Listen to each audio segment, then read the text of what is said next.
We are joined now by Mike Pompeo. Look, there seems to be a lot of confusion now in the Biden campaign as they seem to be flip-flopping on Israel once again. We obviously have seen what has been occurring, the weapons being withheld, then a speech saying, I support Israel, and then everything that's kind of unfolded since. But now there are reports that they intend to send $1 billion, the U.S., $1 billion in arms to Israel. So are they just reading the room? What are your initial thoughts on this?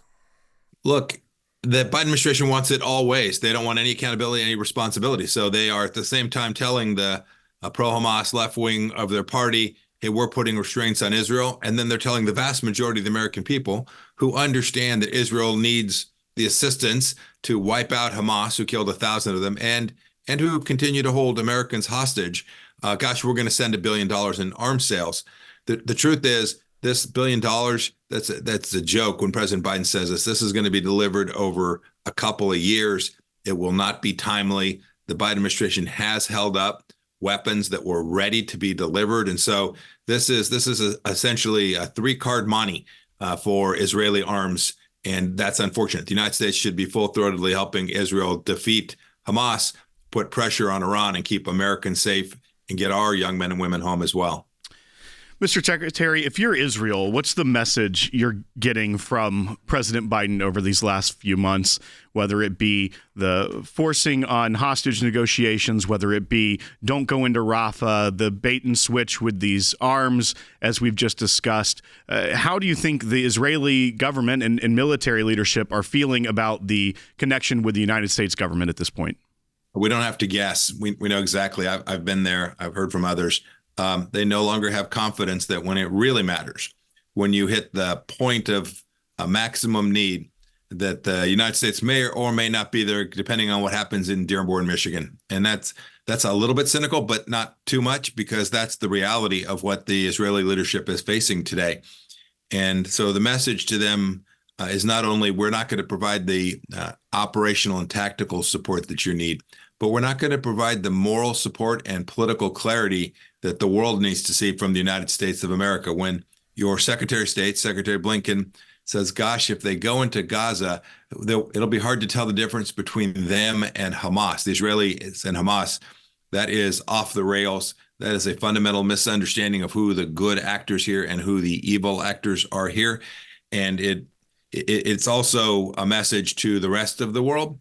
Be careful about partnering with the United States when it's led by President Biden, because no matter what they tell you in the good times at the fancy meetings and in the Georgetown salons, no matter what they tell you there, when you really need them, when the commitment that America has made is right in front of us, we may not be able to turn to the Biden administration to get what it is we need. And that is bad for our friends and allies and encourages our adversaries and those who want to undo the United States of America. Secretary Pompeo, I agree with you. And it seems like we're creating new vocabulary, if you will, and you have a word now like Rafah, which I feel like is a word probably most people were not even utilizing. They've even heard of where that is. They don't know what it is. It's like the word Zionist. They change the meaning of it. All of a sudden it becomes a dirty word.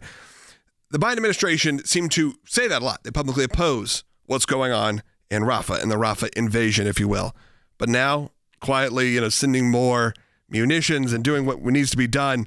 Is this just another instance of, coming up with sort of a boogeyman by using a word like Rafah and then quietly going, but we know what we have to do? Like you've said before, there are a lot of Democrats involved that know who is right and who is wrong in this, even if they can't physically say it. Yeah, that may well be true in good measure. You're right about Rafah as sort of the boogeyman. I think that's true. By the way, we know what's going on in Rafah today. In Rafah today, Sinwar and his team of Hamas are planning another October 7th, working to find the political space to go do that. And so, yes, there's a bunch of Democrats that are saying, just get me out of my domestic political fix, but let's try to do the right thing. I hope President Biden gets to that same place, at least that he does the right thing on the ground. But it's also important that we speak about this with clarity. And that's what's missing today. You have a Biden administration that would just as soon this all go away. They don't have to think or work on it. They'd rather tell the Israelis, be restrained, because they are hoping to make their way through the next months in preparation for a big election in November, and they can satisfy all the parts of their party so they can get a victory instead of just simply doing the right thing.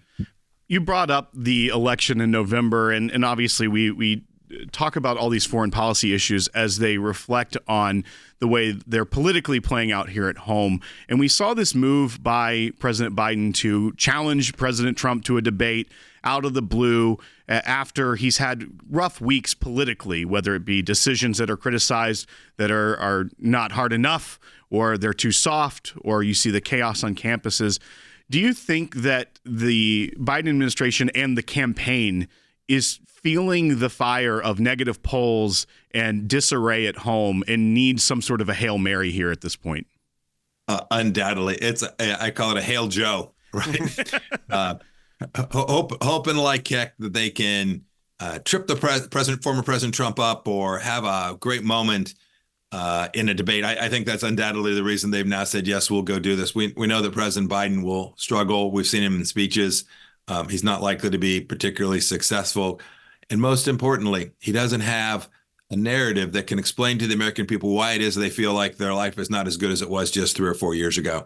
And that is not storytelling. That is not made up stuff. That's the reality of the life people are facing. And I'm confident that President Trump will lay out not only that case of what's happened to these past few years, but the things that he intends to do as he moves this country forward to get the nation back on the right track. And when he does that, the Hail Joe will have failed, and America will be in a better place. Thank you so much for joining us again, Secretary Pompeo. We always appreciate it. Again, I'm Kurt. You have no problem. Thank you for coming in. Your analysis is always incredible, and we really appreciate that. We can't do that. We can't have people like Secretary Pompeo on this show without your support. So I'm going to tell you right now, we are obviously witnessing attacks on our freedom, on the Constitution, more than ever before. And in recent memory, definitely not in recent memory.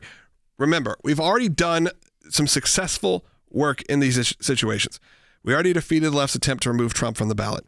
We just sent, we're going to talk about this too, a letter to the U.S. Department of Education and the New York Department of Education urging Columbia to be held accountable for violations, protesters that were violating Jewish students' rights. We're going to discuss that coming up in the next segment with one of our ACLJ attorneys in the next half hour. So join us for that. I am going to encourage you right now to become an ACLJ champion. What that is, simply, it's someone who says, I'm going to support the work of the ACLJ, which includes this broadcast and all our legal work and everything you see from us, by becoming an ACLJ champion, by giving monthly on a recurring basis. So let's say that's $5, great. $500, amazing. Do at the level that you can, because it creates an amazing baseline for us to keep fighting these incredible fights, including things like fighting for young Christians that are wrongly imprisoned, including one of ours in Pakistan right now. So support this work. Give monthly, aclj.org/champions.